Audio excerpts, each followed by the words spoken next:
Dans Excel 2010, vous avez la possibilité de gérer les mesures d'angle, que ce soit pour convertir des angles de degrés en radians ou encore trouver le cosinus d'un angle, etc. Donc vous voyez ici, j'ai par exemple différentes valeurs d'angle en degrés si je souhaite les afficher ici, donc leur correspondance en radians. Donc je vais sélectionner cette cellule-ci, j'insère ensuite un égal, et donc pour passer de degrés en radians, je vais utiliser la formule radian. Donc je commence à écrire le mot, et voyez la formule apparaît ici. Je double-clique donc dessus pour l'utiliser, et je vais ici donc sélectionner le seul critère qui m'est demandé, donc l'angle. Donc ici l'angle de 90 degrés, donc je le sélectionne, je ferme ensuite la parenthèse et j'appuie sur la touche entrée de mon clavier et nous avons maintenant la correspondance de degrés en radians. Vous avez bien évidemment la possibilité donc d'étendre cette formule sur les deux cellules en dessous, donc pour trouver les correspondances, donc pour ici les deux valeurs en degrés. Donc je sélectionne la cellule et je clique ici sur le petit carré en bas à droite. En maintenant le clic de ma souris, je la descends ici sur les deux cellules, puis je lâche le clic de la souris. Nous avons maintenant donc la correspondance des degrés avec les radians. Donc nous allons faire de même maintenant, cette fois-ci que nous allons convertir donc des radians en degrés. Donc je sélectionne ici la cellule, j'insère ensuite un égal comme ceci.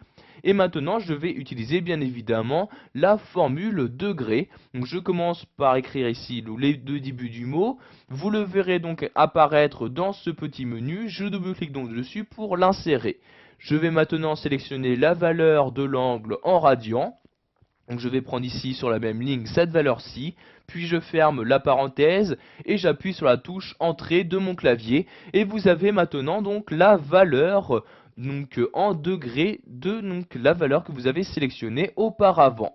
Donc comme vous pouvez le voir ici, il y a beaucoup de décimales après la virgule. Vous pourrez donc utiliser les fonctions adéquates pour arrondir au maximum donc ces valeurs-ci.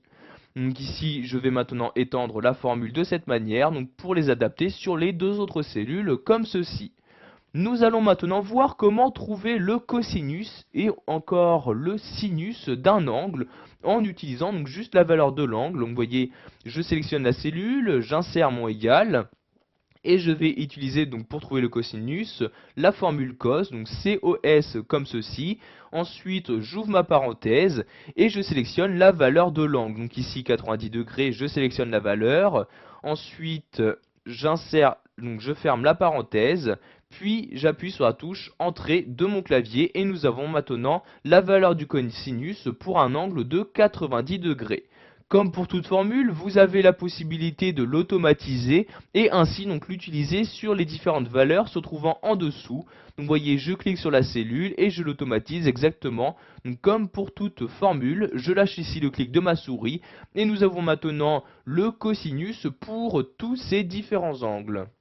Vous pouvez bien évidemment faire de même pour le sinus, donc je sélectionne la cellule, je mets mon égal et j'écris ici SIN comme ceci, j'ouvre la parenthèse, je sélectionne ensuite l'angle en question, donc ici l'angle toujours en degrés, je ferme la parenthèse et j'appuie sur la touche entrée de mon clavier et nous avons maintenant trouvé très rapidement le sinus de l'angle souhaité, donc formule que nous pouvons toujours automatiser afin d'appliquer sur les différentes valeurs que nous possédons.